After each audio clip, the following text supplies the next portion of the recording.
যে মাটিতে শুয়ে আছেন ভারতীয় উপমহাদেশের সবচেয়ে বিখ্যাত সুফি সাধক খাজা মঈনুদ্দিন চিশতি, যে এলাকাকে বলা হয় উপমহাদেশের আধ্যাত্মিক রাজধানী, পবিত্র স্থান হিসেবে যেখানে ভ্রমণ করেন সারা বিশ্বের ধর্মপ্রাণ মুসলমান, সেই আজমির শরীফও এবার উগ্রপন্থী হিন্দুদের রক্তচক্ষুর শিকার হল। ভারতের বিখ্যাত আজমির শরীফের নিচে মন্দির আছে এমন দাবি করে আদালতে পিটিশন দায়ের করেছে হিন্দুত্ববাদী সংগঠন হিন্দু সেনা। গত সেপ্টেম্বরে এই পিটিশন দায়ের করার পর আজমিরের একটি আদালত দাবিটি খতিয়ে দেখার নির্দেশ দিয়েছে। শুধু তাই নয়, উগ্রপন্থী হিন্দুদের দাবি এই আজমির শরীফকে ঘোষণা করতে হবে মন্দির হিসেবে। তারা আজমির শরীফে আবারও পূজা করার অনুমতি প্রদানের দাবি জানিয়েছেন।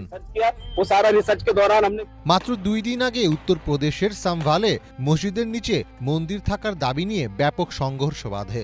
সেখানে পুলিশ অন্তত 3 জন মুসলিমকে